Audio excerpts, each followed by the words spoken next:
Gente, Deus é bom demais. E eu queria trazer uma palavra hoje de ânimo e coragem para a igreja. E essa palavra, até essa semana eu estava conversando com a Nanda, nossa pastora Fernanda, e a Thalita numa reunião, e eu falei que eu estava até, de certa forma, um pouco relutante de talvez trazer essa palavra, porque é uma palavra mais técnica, mais difícil de pregar mesmo. E eu queria talvez um tempo a mais para refinar ela, sabe? Mas o Espírito Santo, ele me deu tanta certeza e paz. Ele falou, traz essa palavra para a igreja, porque a igreja precisa ouvir o que eu tenho para falar. Essa é uma palavra para toda a igreja. Cara, se você está aqui pela primeira vez, essa palavra é para você, você não caiu aqui de paraquedas. Se você está no high school, se você está estudando, ou se você está no trabalho agora, começando a trabalhar, se você é pai, avô, se você tem 14, 15, 16 anos, ou se você já tem 90 anos, e os idosos dizem amém. Essa palavra é para você, essa palavra é para toda a igreja. O Senhor me falou no meu coração que a igreja precisa de coragem e perseverança, amém? Nós temos uma missão, igreja, e essa palavra é para você. Então eu quero convidar você a prestar atenção, a caminhar com a gente. Vamos embarcar numa jornada agora de fé, gente. Dá um cutucão aí no fígado da pessoa que está do seu lado, fala, cara, vamos embarcar. Você está preparado, aperta o cinto de segurança, porque a gente vai decolar, amém? E eu realmente quero encorajar você, independente do momento que você está na sua vida agora. Se você está num momento onde talvez... Gabriel, o sol está brilhando sobre a minha cabeça. Eu me sinto bem. Estou com dinheiro no bolso, aleluia. Estou bem, Cara, essa palavra é para você. Você está num momento... Ok, cara, tá tudo bem, as coisas estão caminhando, tô normal, também é para você. Se você está passando por necessidade, cara, essa palavra também é para você. É para toda a igreja precisa ouvir sobre coragem e perseverança, amém, gente? E eu quero concluir essa mensagem com uma passagem do apóstolo Paulo, mas para que você entenda e consiga sentir o peso dessas palavras, a profundidade das palavras do apóstolo Paulo, a gente vai fazer agora um resumo, uma sinapse sobre a vida inteira do apóstolo Paulo. Porque muitas das vezes a gente aprende as cartas, né? A gente lê aquilo que o apóstolo Paulo escreveu, mas muitas pessoas não sabem a história do apóstolo Paulo. E muitas das cartas que o apóstolo Paulo escreveu vieram até de experiências que ele viveu. Então, para que você entenda e você sinta esse bom peso, a profundidade do que o apóstolo Paulo quis dizer, a gente vai fazer aqui um resumo. E é difícil trazer essa mensagem até num domingo à noite, porque isso é muito conteúdo, a gente tem que contextualizar tudo, é muita coisa. Então, aí eu quero pedir a sua ajuda para a gente embarcar nessa, amém, gente? Vamos nessa? Quem está animado aí? Aleluia! Vamos nessa, gente? Apóstolo Paulo, ele era chamado como Saulo, e ele perseguia a igreja do Senhor Jesus. Depois, cerca de 2 a 3 anos que Jesus ele ressuscitou, ali mais ou menos no ano 33, 34, contextualizando aqui, por que nós estamos hoje no ano 2024? Porque o Cronos, né, o calendário, a ressurreição e o nascimento de Jesus foi tão importante, marcou a história da humanidade, que nós iniciamos o calendário de acordo com a data do nascimento de Jesus, que a gente considera como Natal, né? Então, no ano 33, mais ou menos 33, 34, o apóstolo Paulo, ele está indo para Damasco, na época ele se chamava Saulo, e ele pega cartas, uma carta de autorização do Sinédrio, e do sumo sacerdote, que era considerado como o presidente da república naquela época, ele era a autoridade máxima de Israel naquela estrutura.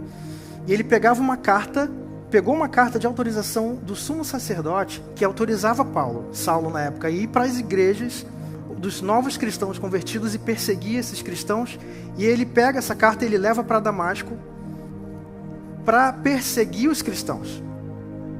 E ele levava pessoas para julgamento, ele consentiu na morte de Estevão. Cara, Estevão foi apedrejado. E a palavra diz lá no livro de Atos que Saulo, na época, ele consentiu na morte de Estevão. Então ele leva essa carta, ele chega com essa carta, mas na entrada dos portões de Damasco, ele tem aquele encontro, que ele fica cego, que tem uma grande luz, e Saulo, ele fala, quem é você e tal, e Jesus fala, sou eu, e aí as escamas dos olhos dele caem depois da... Tem até uma música que a gente fez que é do Minha Vida é uma Viagem, que se faz assim, lá se vai Saulo em seu cavalo, perseguindo os cristãos. Lá se vai Saulo em seu cavalo, perseguindo os cristãos, e uma luz clareou. E aí ela vai continuando, e uma luz clareou, do cavalo caiu, cego ele ficou, uma voz ele ouviu, Saulo. E essa voz é engraçada que quem faz essa voz Saulo é o Bernardo, B. Na época que eu estava gravando ela, eu falei, cara, minha voz não é muito boa, e você tem uma voz mais grave. E aí foi até engraçado que ele fez assim, Saulo? E ficou lá, ficou legal.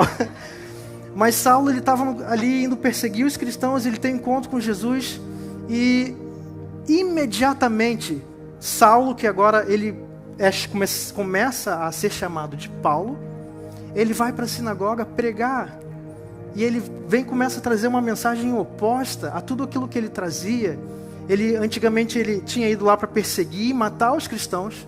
Cara, você imagina ele encontrando com pessoas que a sogra morreu por causa dele, o cunhado.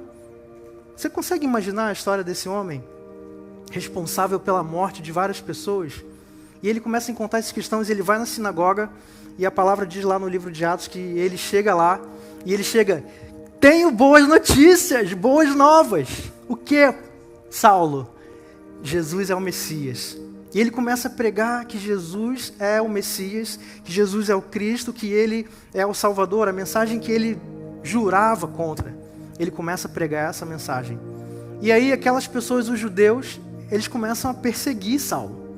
Porque eles falaram, inclusive está lá no livro de Atos, eles falam, cara, não é esse o homem que veio com as cartas aqui na mão, com autorização para perseguir os cristãos e levar para os novos convertidos, para levar para Jerusalém para julgamento? Eles começam a perseguir e querer matar Saulo, que agora é chamado como apóstolo Paulo. E ele começa a ser perseguido desde esse momento. E aí é engraçado que a história ela conta que na calada da noite Paulo ele escapou daquela cidade num cesto pelo muro, os muros da cidade. Então você imagina Paulo na calada da noite jogando ele num cesto com a cordinha assim, vai, e ele escapou e fugiu. E aí começa a história do apóstolo Paulo. E é muito interessante que eu vou fazer um grande resumo, e alguns anos depois, cerca de 5, 6 anos depois, e essas datas elas não são exatamente cerca de 5, 6, mas é uma média que se estima dos estudos. E aí acontece um avivamento na cidade de Antioquia. Barnabé está lá e, cara, tem gente se convertendo. Não apenas judeus convertidos, mas novos cristãos que eram gregos estão começando a receber Jesus, e acontece um avivamento naquela cidade. Barnabé chama Paulo e fala, Paulo, me ajuda, porque eu nem sei o que fazer, vamos lá, me ajuda. E Paulo, ele lança uma primeira viagem missionária. Na primeira viagem missionária, Paulo, ele está indo pregar o evangelho em outras cidades além de Jerusalém. Jesus falou, ide a toda criatura, fazei discípulos em toda a terra. Ele falou isso para os discípulos, mas parece que eles não foram muito, né? Então Deus teve que chamar Paulo para fazer esse trabalho, né? Parece que eles pegaram, imagina que isso aqui é um mapa de toda o Império Romano naquela época, e parece que Paulo apontou o dedo assim, olha só, faz o seguinte, vocês estão com Jerusalém?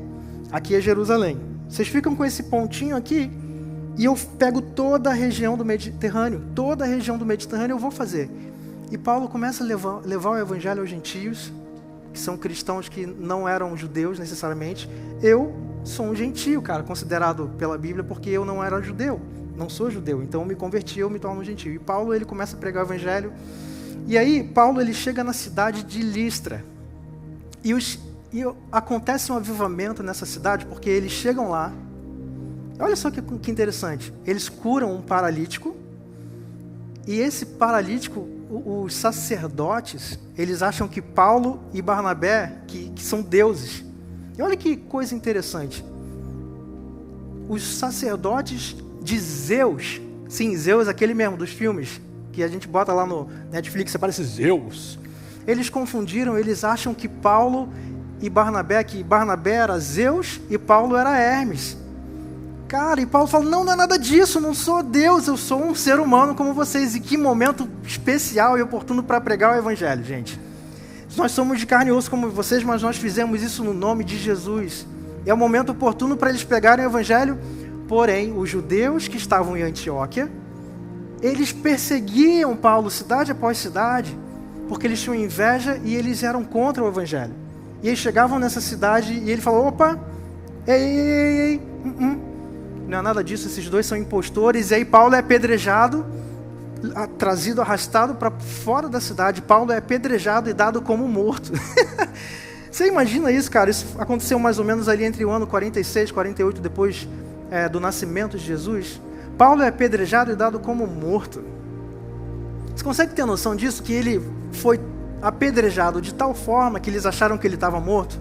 Mas a Bíblia relata lá no livro de Atos que Paulo se levantou imediatamente e depois que os acusadores foram embora, Paulo e Barnabé levantaram e voltaram para a cidade naquele mesmo instante. Aí que eles deviam achar que ele era Deus. Pô, o cara veio aqui e ressuscitou. E, pô, que modo de agradecer a cura, né? Vamos apedrejar esse cara. Pau, toma pedra. Que modo de agradecer, forma de dizer muito obrigado. Toma aqui pedra. E aí, gente, essa é a vida do apóstolo Paulo, cara. Essa é a vida dele. Ele vai, funda uma igreja, funda uma outra igreja. Apóstolo Paulo, depois ele fez uma segunda viagem missionária. E depois ele fez uma terceira viagem missionária. E durante a vida dele, ele foi chicoteado, apedrejado. E ele fala, vamos lá, vamos fundar uma igreja aqui.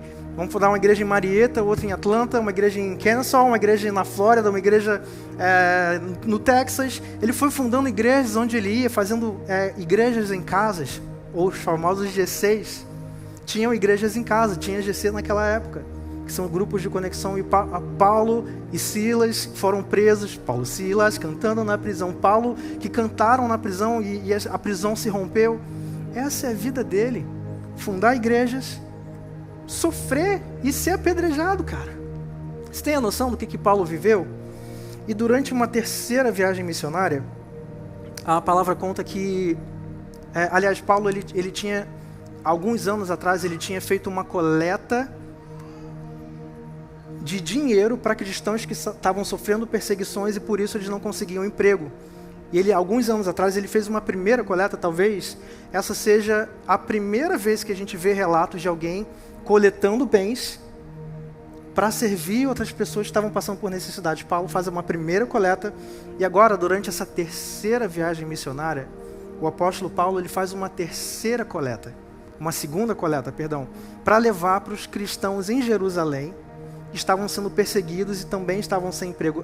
Um profeta naquela época profetizou, olha, vai ter fome, e eles passaram a ter dificuldades em Jerusalém naquela época, mais ou menos ali em torno do ano 53 ao ano 57, depois de Cristo. Você imagina, são 15 anos, gente, de ministério. 15 anos de ministério, Paulo vivendo, e ele fez uma segunda coleta para levar para o povo de Jerusalém. E durante cada cidade, você imagina que Paulo estava aqui perto da Itália, mais ou menos. Ele vai descendo, voltando para Jerusalém. E nesse caminho, em todas as cidades que ele parava, falavam assim para ele, Paulo, não vai para Jerusalém, cara. Não vai para lá porque as coisas não vão bem para você. Estão dizendo por aí que você está dizendo que é para abandonar a Torá, que é para abandonar a lei de Moisés, e que Jesus, ele pregando a graça, né, gente? O apóstolo que pregou a graça. Estão dizendo que você falou que é para abandonar a Torá, que a lei não tem mais efeito, mas Cristo é a tua redenção, que você não precisa mais se circuncidar. E essa é a vida dele. E ele vai em cada cidade que ele vai, Paulo não vai para Jerusalém, as coisas não vão bem para você lá. E ele mesmo tinha um sentimento de que as coisas não iam bem para ele. Ele escreve isso lá no livro de Atos, que foi escrito por Lucas. E, gente, durante a terceira viagem missionária de Paulo, quando ele volta para Jerusalém, a Bíblia relata que ele é recebido pelos apóstolos. E Tiago recebe Paulo. Por que ele é recebido pelos apóstolos? Porque eles ainda estão lá, em Jerusalém. Jesus falou, vai, mas eles estão lá em Jerusalém. E é o que eu falei, parece que Paulo ele pegou todo o mapa da cidade lá na época, que hoje é conhecido como Turquia, a cidade de Listra que eu falei, onde eles foram chamados de deuses, hoje é considerada a Turquia. Eles foram em torno de toda aquela região. Parece que eles desenharam assim no mapa, né? Olha só, pega aqui esse pontinho e eu cubro toda a baía do Mediterrâneo, eu vou cobrir tudo e está comigo. Essa é a vida do apóstolo Paulo. Cara, o que...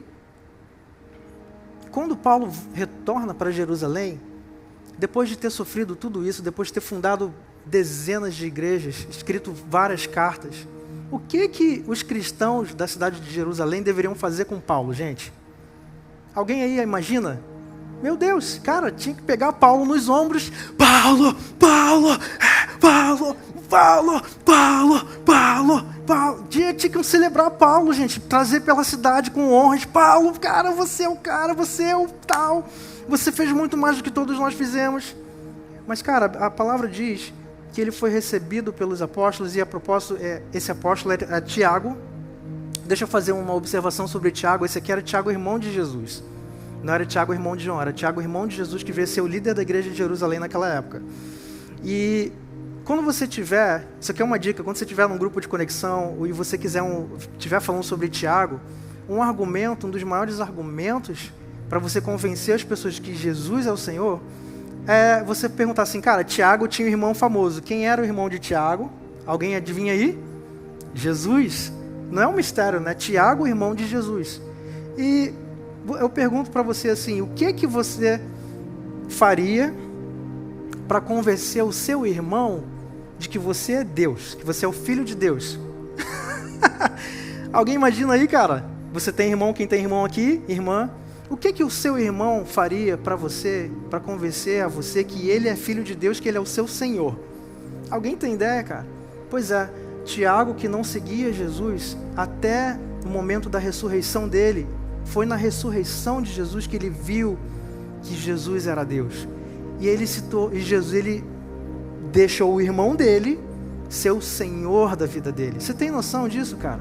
E Tiago, ele sendo líder da igreja em Jerusalém, ele, mais ou menos no ano 63, ele foi apedrejado fora da cidade, proclamando, Jesus é o Senhor. Mas o apóstolo Tiago recebe Paulo, e aqui vai uma interpretação minha, e eles chegaram, Paulo... A Bíblia não menciona isso explicitamente, mas está implícito no contexto. Era como se eles fossem falar assim para ele, Paulo, você checou suas redes sociais ultimamente? Como é que está o teu Instagram? Já deu uma olhada? E, cara, as coisas não vão bem para você, meu irmão. E Paulo, ele tenta se explicar ali, a palavra diz que ele se explica minuciosamente, detalhe dos detalhes do que ele fazia. Você deu uma olhada, brother Paul, nas tuas redes sociais? Como é que você tá? Tá tudo bem aí, cara? Vou te falar, as pessoas estão suspeitando de você. E vou falar uma coisa, nós também temos as nossas suspeitas. Será que você realmente está jogando no nosso time, Paulo? Você anda dizendo por aí que não tem que tem que abandonar a Torá, que a lei de Moisés não é mais válida, que agora Jesus é o Senhor? Cara, alguém aqui já se sentiu mal agradecido? Quem aqui no ministério já se sentiu mal agradecido em algum momento? Cara, bem-vindo à vida do apóstolo Paulo. Cara, naquele momento, eu acho que se eu fosse Paulo, eu falaria assim, meu irmão, tá de brincadeira comigo? Olha aqui, ó, isso aqui são as minhas cicatrizes, cara. Eu sofri, eu fui espancado, daqui de toda a esquerda até a direita, não tem uma pessoa que trabalhou mais do que eu, que fundou mais igrejas do que eu, e de fato ele escreve isso em algum momento, que ele diz, cara, eu trabalhei muito mais do que todos os outros. Vocês estão falando para mim que vocês têm suspeitas de mim? Vocês estão de brincadeira? Como é que é isso? Cara, se fosse eu, de repente, na minha humanidade, eu talvez teria dito isso. Mas Tiago continua, ele fala assim, olha só, faz o seguinte, você está aqui em Jerusalém, então as pessoas estão com suspeitas de você, faz o seguinte, Paulo, pega aqui e faz o ritual da purificação, e para mostrar que você não está com a gente, que você não está abandonando a lei, nem nada disso, faz o ritual da purificação, que era cortar o cabelo, fazer uma barba de um jeito diferente, porque como era na época de Pentecostes, ia ter ali, os judeus iam estar ali reunidos, e eles vão ver que você está jogando no nosso time. Cara, o que o Paulo respondeu, gente? Tá bom. Ele faz o ritual da purificação, em amor, gente, ele vai lá, faz o ritual. E a Bíblia diz que quando ele estava no templo, ele foi no templo fazer a prestar ali as homenagens. Quando ele estava no templo, alguns judeus olharam para Paulo e falaram: ei, ele está trazendo gentios incircuncisos para o templo. Aí surge uma revolta, e a Bíblia diz que a disputa naquele momento, a brigalhada foi tão feia, que eles estavam prestes a despedaçar Paulo. E a briga foi tão violenta que Paulo foi confundido pelos romanos como um terrorista egípcio. Cara, lê lá no livro de Atos, você vai ver, ele foi considerado um terrorista egípcio, cara. E a briga estava tão violenta que os romanos, oficiais romanos, tiveram que intervir para tirar Paulo de lá, senão ele seria feito em pedaços.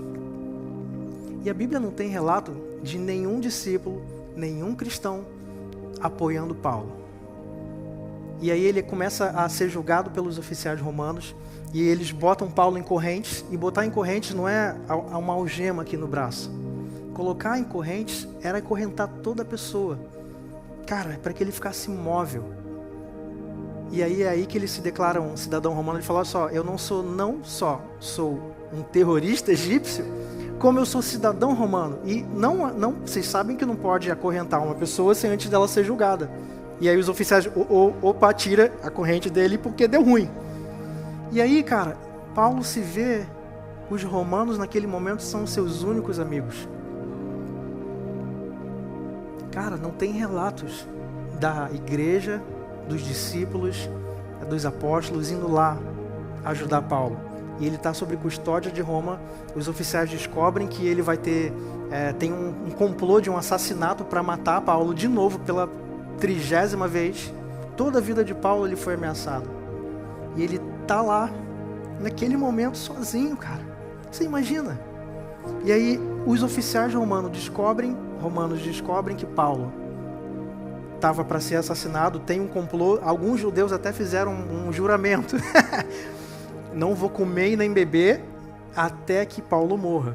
Cara, eu acho que esses caras morreram, né? Porque o que aconteceu depois é que Paulo, se eles realmente cumpriram o voto, não comeram, eles morreram. Mas o que acontece? Eles levam Paulo para uma outra cidade na calada da noite. E Paulo, ele está sozinho agora numa prisão. E, gente, é nesse momento que ele começa a escrever algumas cartas.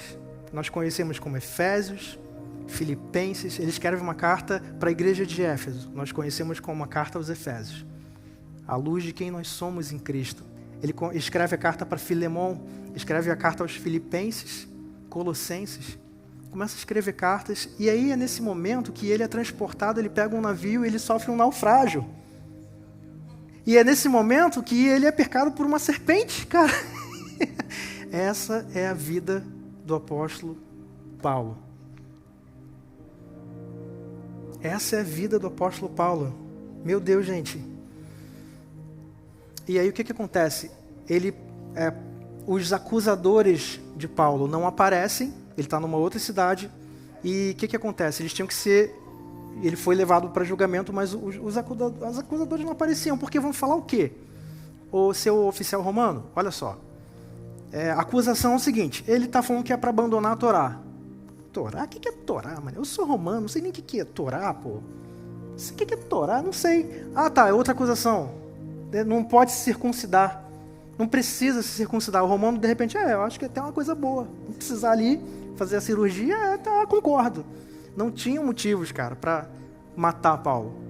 E aí, depois de um certo tempo, Paulo é solto, gente. Glória a Deus. Cara, o que Paulo poderia fazer nesse momento? Se aposentar, cara. Meu Deus! O ministério de Paulo durou cerca de 33 anos. 33 anos. Eu vou fazer 33 daqui a um mês. Estava conversando com a Cara hoje, e eu falei, cara, 33? Caraca, 33? Ela falou, 33. Eu falei, tô ficando velho, cara. Mas o ministério de Paulo durou 33 anos. Cara, essa época mais ou menos que ele foi preso, ele tinha cerca de 26 anos de ministério. Quantos anos tem a Nova aqui em Atlanta, gente? 5 anos, cara. A nova igreja vai fazer 6 anos agora, a gente tem 5, vai completar 6 na conferência da Nova aqui em Atlanta. E a nova igreja tem cerca de 25 anos, cara. Então a gente está um bebezinho na fé ainda, né, cara? Mas Deus nos chamou para ser uma igreja que prevalece, amém, gente? E o apóstolo Paulo, ele, ao invés dele se aposentar e comprar um terreno ali no Mar da Galileia, ali no lago, eu vou me aposentar, eu aposentei, aleluia, xiii, quero saber mais de perseguição, de levar pancada, de sofrer, isso aqui, eu vou me aposentar, irmão, tá tudo jóia. Mas Paulo, ele não só não se aposenta, como ele aparentemente ele lança uma 4ª viagem missionária. E é aí que eu queria chegar nesse ponto, porque ele escreve a carta a Timóteo. Timóteo era um mentoreado de Paulo. Timóteo era um menino prodígio e aquele que Paulo protegia. Então, quero ler com vocês lá em 1 Timóteo, versículo 6, capítulo 6, versículo 12. Ele diz o seguinte: lute o bom combate da fé. Timóteo, tem uma luta que precisa ser lutada. E tem um combate que é o bom combate. Lute o bom combate da fé. Ele não está escrevendo lute o bom combate pela fé. O combate pela fé, embora seja gramaticamente, aparentemente algo mínimo, existe uma diferença grotesca entre o combate da fé e o combate pela fé. Eu vou te falar o que é o combate pela fé e o que não é o bom combate. O combate pela fé é que políticos fazem em defesa de alguns valores cristãos. O combate pela fé é o combate onde algumas pessoas debatem e defendem valores, e não é nem questão de valores, mas onde eles defendem liberdade de igreja. Esse é o combate pela fé. Mas Paulo escreve ao Timóteo, ele fala, lute o bom combate da fé. Gente, eu trouxe aqui alguns pontos, o que não é o bom combate. Vocês estão comigo? Vamos nessa? Eu vou ler rapidamente sobre cada um deles. Primeiro ponto, gente, o que não é o bom combate? Discussões e contendas religiosas. Isso aqui é um combate pela fé. Qual é a confusão? Algumas pessoas acreditam que o bom combate da fé envolve entrar em debates agressivos e contenciosos sobre doutrinas e práticas religiosas. O que na verdade é a realidade do bom combate da fé? A verdadeira luta da fé envolve defender a verdade com amor, mansidão e respeito, evitando contendas inúteis. É o que ele escreve para Timóteo também. Segunda coisa que não é o bom combate da fé: imposição de crenças. A confusão é forçar outras pessoas a aceitarem crenças ou práticas religiosas, muitas vezes com uma atitude coercitiva e legalista. Qual é a realidade do combate da fé, gente? O combate da fé é um testemunho pessoal e um convite amoroso, respeitando o livre-arbítrio dos outros. O pastor Fragalho hoje comentou pela manhã, se você puder assistir, ele comentou pela manhã sobre alguns líderes religiosos que se levantam e falam, cara, você deixar tua filha ir para a faculdade e aí ela vai se tornar uma prostituta. Cara, meu Deus, a gente foi chamado para brilhar nas trevas, gente. A gente foi chamado para ser luz, não para ser uma igreja que se entra para dentro e fica debatendo. Cara, deixa eu fazer uma pergunta para você. Você imagina se esses líderes religiosos que possuem influência, ao invés de ficarem debatendo pela fé, eles falassem, cara, você é amado, você é escolhido, você que está aí fora, nós amamos vocês. Cara, independente da sua crença, Jesus te ama, nós temos essa união. Cara, como estaria a igreja do Senhor Jesus? Como estaria a igreja do Senhor Jesus? Mas a igreja, grande parte da igreja se perdeu num combate pela fé, que não é combate pela fé coisa nenhuma. Vamos continuar, gente. Ponto número 3. Ativismo religioso exacerbado. Qual é a confusão? A confusão é acreditar que a luta da fé se trata de engajar-se em atividades e campanhas religiosas com fervor excessivo, muitas das vezes sem considerar o amor e a compaixão. Qual é a verdade, gente? O combate da fé deve ser equilibrado, centrado na verdade e no amor, sem se tornar fanático ou extremista. Meu Deus, gente, alguém está se identificando aqui? Nós combatemos o bom combate, amém, gente? Quarto ponto, legalismo. A confusão é enfatizar estritamente a observância de regras e tradições religiosas, julgando e condenando os outros por não segui-las. Olha só, eu fico observando o que o outro está fazendo, deixando de fazer, e eu julgo pelo que ele faz ou deixa de fazer. Esse é o combate pela fé. É um combate aparente, essa é uma luta, gente, tão inferior.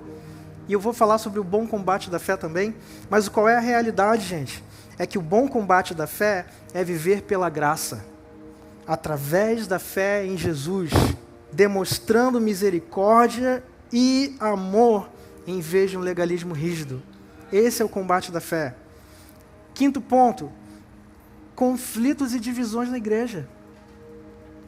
Gente, participar de conflitos e divisões dentro da comunidade cristã, muitas vezes por causa de diferenças de opinião ou disputas de poder. Eu discordo de você, então eu vou entrar agora num combate, uma divisão, porque eu penso diferente. Mas na realidade, o combate da fé é o combate da fé que envolve promover unidade. Nós unimos as pessoas. A paz e a edificação mútua dentro da igreja, seguindo o exemplo de Cristo. Amém, gente? Isso não é as coisas que eu li fazem parte, tem outras, mas é um resumo do que o combate da fé não é. Agora vamos falar pelo que é o combate da fé, gente. O combate da fé é o seguinte: o bom combate não tem perdedores. Por quê? Jesus venceu. O bom combate da fé não tem perdedores, apenas pessoas para ganhar.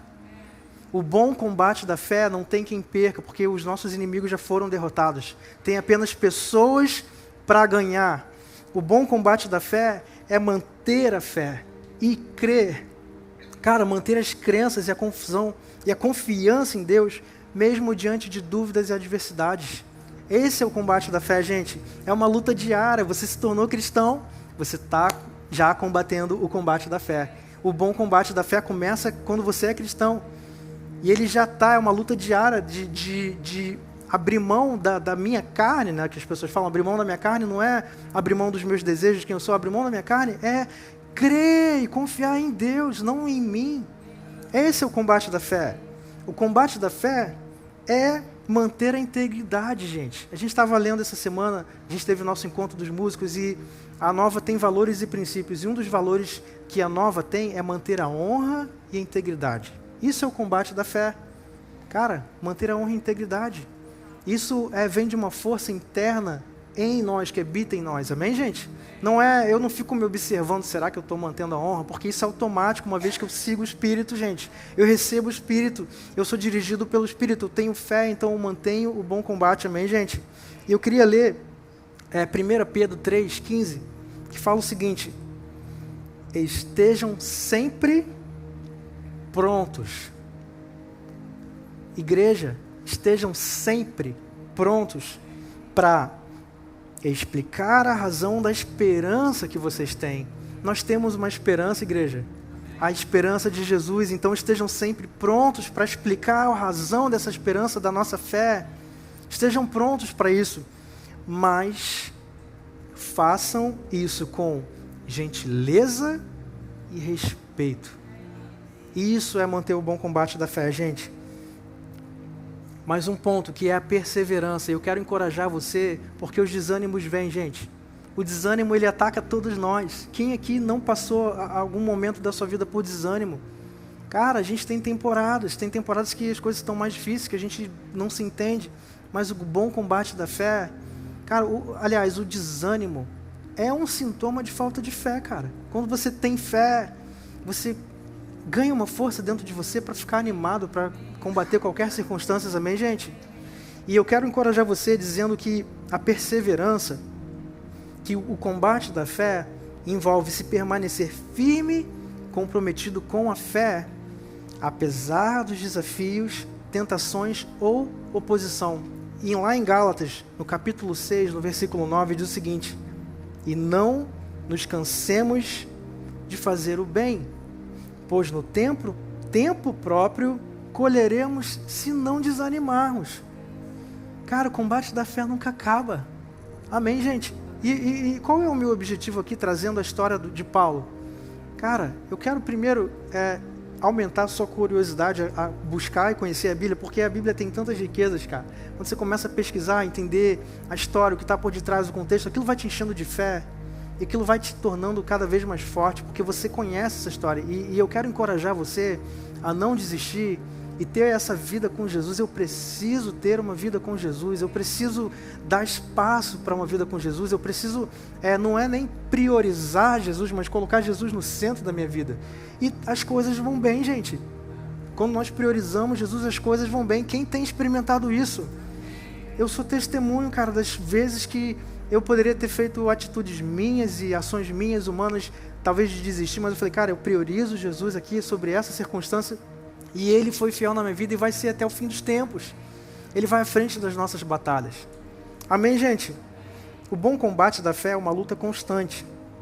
Amém, gente? Nós estamos combatendo esse bom combate. E por volta ali, mais ou menos, do ano 67, começa a acontecer uma perseguição em Roma.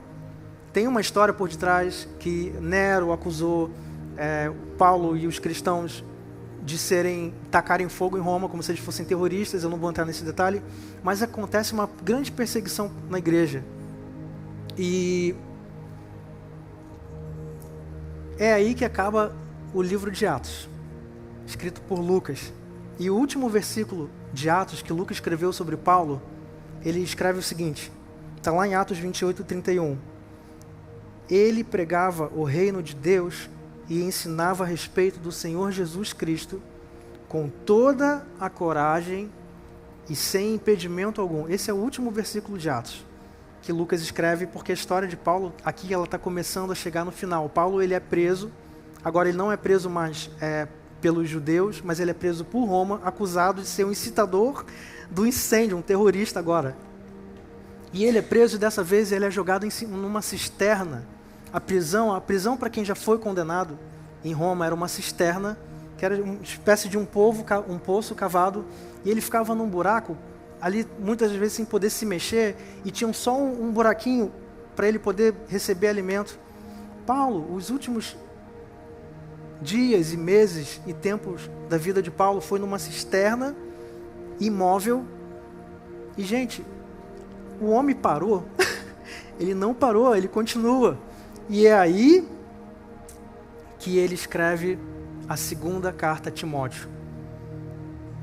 E ele escreve para Timóteo lá em 2 Timóteo 4, no versículo 6, ele escreve o seguinte: quanto a mim, já estou sendo derramado como uma oferta de libação, e o tempo da minha partida está próximo. Paulo ele fala, olha só, eu já estou começando a ser derramado como uma oferta, porque os romanos, eles tinham vários deuses, e uma forma de ofertar as oferendas para esses deuses era derramar sangue. E Paulo ele fala, eu estou agora sendo derramado como uma oferta de libação aos deuses, e o tempo da minha partida está próximo. Só que olha só o que ele escreve agora, no versículo 7. Ele fala, Timóteo, eu lutei a boa luta. Timóteo, eu combati o bom combate. Eu terminei a corrida. Ele não ganhou a corrida. Ele terminou a corrida, porque ele não tinha com quem competir, a não ser ele mesmo. Ele terminou a corrida. O bom combate da fé não tem perdedores, apenas pessoas para ganhar. Amém? Vocês estão entendendo isso, igreja? Eu terminei a corrida. Timóteo, eu guardei a fé. Meu Deus, cara. Eu quero chegar no último instante da minha vida e poder falar, guardei a fé, combati o bom combate. E ele continua, e agora ele fala sobre mim e você, porque ele fala aqui, ó, no versículo 8, agora a recompensa da justiça, que é uma coroa da justiça, ele vai ser coroado. Ele falou, agora A recompensa da justiça me espera, que o Senhor, o justo juiz, me dará naquele dia. E ele fala sobre você, fala sobre mim e fala sobre a nossa igreja. Não somente a mim, mas também a todos os que aguardam com amor a sua vinda. Aleluia! Gente, existe um bom combate para ser combatido. E esse bom combate é o combate da fé. É manter a fé, é crer, sabe? Paulo, ele era um homem, antes de conhecer Jesus, ele era um homem violento. Extremamente violento. Ele perseguia cristãos, ele matava cristãos, ele matava as pessoas.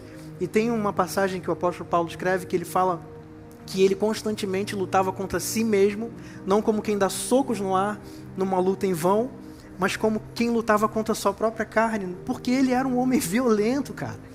Mas ele foi transformado pela graça do Senhor Jesus, e ele chegou nesse ponto de poder chegar no fim da vida dele, e não retribuir as maldições com ódio. Cara, não dá vontade às vezes a gente de responder algumas pessoas, dar aquela bicada. Mas cara, o apóstolo Pedro fala, cara, sempre com amor, com respeito. A nova igreja foi chamada para brilhar nas trevas. E quando a gente brilha nas trevas com o nosso amor, a gente ganha pessoas. E eu trouxe aqui um texto para finalizar, eu queria chamar a banda para subir, que é o seguinte: aos olhos humanos, aos olhos do homem, Paulo perdeu.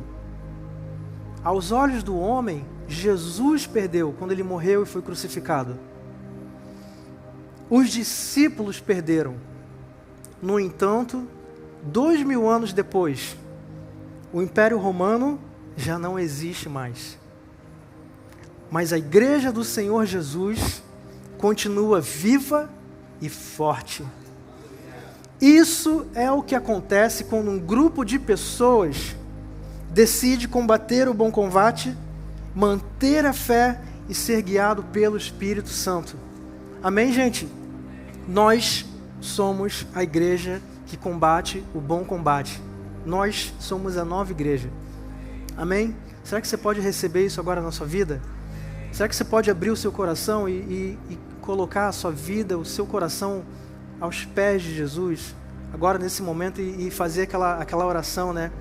Sonda, cara, me sonda, você me conhece, sonda o meu coração, sabe? Vê se tem algo em mim que precisa melhorar. O Espírito Santo, ele é o nosso guia, o nosso protetor, ele nos convida a viver o melhor dessa vida.